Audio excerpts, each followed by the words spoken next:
రవి ప్రకాష్ సిలికానాంధ్ర ఆసుపత్రి Kuchipudi super speciality వైద్య సేవలు పూర్తిగా ఉచితం. 5 కోట్ల మంది తెలుగు ప్రజలందరూ కూడా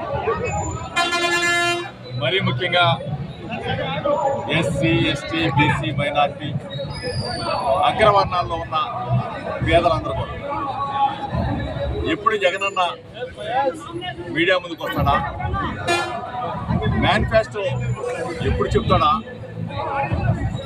చెప్పాడంటే చేస్తాడంతే అని చెప్పేసి ఎదురు చూస్తున్న ప్రజలందరికీ కూడా ఈరోజు మనస్సు చిగురించింది. మరలా ఆశలు ఇంకా మా అన్న వస్తున్నాడు, మా అన్న ఇస్తాడు, మాట చెప్పాడు, మడమ తిప్పడు. ఎన్ని ఇబ్బందులు వచ్చినా ఎన్ని కష్టాలు వచ్చినా మేనిఫెస్టోని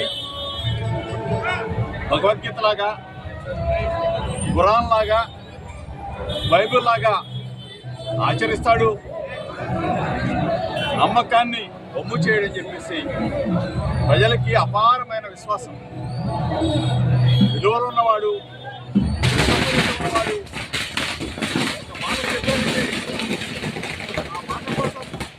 ఎందాకైనా నిలబడతాడని చెప్పేసి ప్రజలకు ఒక విశ్వాసం పుంజుకున్నారు. ఈరోజు అందరూ ఒకటైపోయారు. నిన్నటిదాకా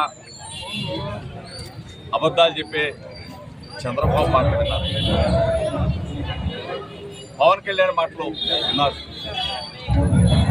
వీళ్ళిద్దరు కాకుండా బీజేపీ ముగ్గురు మాటలు విని విసుగు చెందిన ప్రజలందరూ కూడా వీళ్ళు అబద్ధాలు చెప్తారులే, చంద్రబాబు నాయుడు మోసగాళ్లే, 14 సంవత్సరాలు ఒక్క పథకం ఇవ్వలేదులే, జగన్మోహన్ రెడ్డి గారు చెప్పాడు, చేసి చూపించాడు. ఈరోజు ఒక దమ్ముగా నా వల్ల మంచి జరిగితేనే, నా వల్ల మేలు కలిగితేనే నాతో పాటు ఉండండి, నా అడుగులో అడుగు వేయండి అని చెప్పిన లీడర్ భారతదేశ చరిత్రలో ఒక జగన్మోహన్ రెడ్డి గారు మాత్రమే అని చెప్పేసి ప్రజలు నమ్మారు. ఈరోజు నిజంగా ఈ మేనిఫెస్టో అపురూపంగా ఉంది, అద్భుతంగా ఉంది. చెప్పిన మాటకు చెప్పినట్టు చేసి చూపించే నమ్మకం ఉంది. ఈరోజు ప్రజలందరూ కూడా ఒక తాటి మీదకి వచ్చారు. అందరూ కూడా జగన్ అన్న ఈరోజు అనే సర్వేలు చెప్తా ఉన్నాయి, నేషనల్ సర్వేలు కూడా చెప్తా ఉన్నాయి.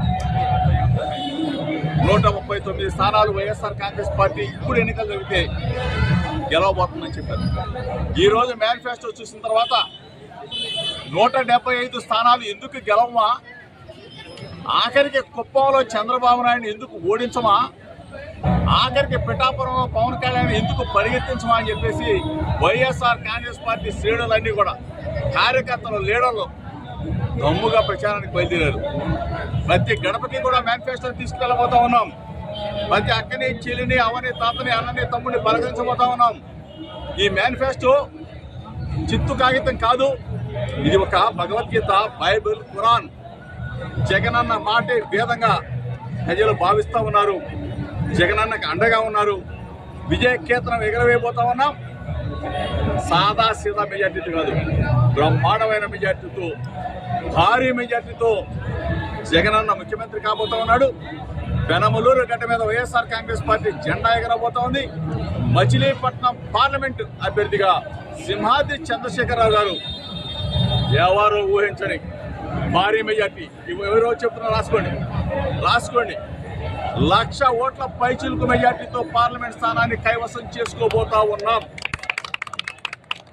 మచిలీపట్నం పార్లమెంట్ వైఎస్ఆర్ కాంగ్రెస్ పార్టీ జెండా ఎగరవేయబోతా ఉన్నాం. పెనమలూరు గడ్డ మీద వైఎస్ఆర్ కాంగ్రెస్ పార్టీ జెండాని ఎగరవేయబోతా ఉన్నాం. ప్రజలందరూ కూడా ఆల్రెడీ దీవిస్తూ ఉన్నారు. ప్రజలు కానీ నాయకులకు కానీ ఎటువంటి బూస్ట్ ఇచ్చింది? నమ్మకం. జగన్మోహన్ రెడ్డి గారు చెప్పాడంటే చేస్తానంటే. 5 సంవత్సరాల కాలం ప్రతిపక్షంలో మాట చెప్పాడు, ముఖ్యమంత్రి అయిన తర్వాత నెరవేర్చుకున్నాడు. నెరవేర్చుకున్న తర్వాత ఓటు అడుగుతాం. ఇది వైఎస్ఆర్ కాంగ్రెస్ పార్టీకి ప్రజలకి ఉన్న సంబంధం. అదేవిధంగా చంద్రబాబు నాయుడు నమ్మగాక నమ్మం, చంద్రబాబు నాయుడు మోసగాడు, చంద్రబాబు నాయుడు అబద్ధాలు కోరు, అసలు అతను ముఖ్యమంత్రిగా పనికి రాడని చెప్పి తీసిపారేశారు.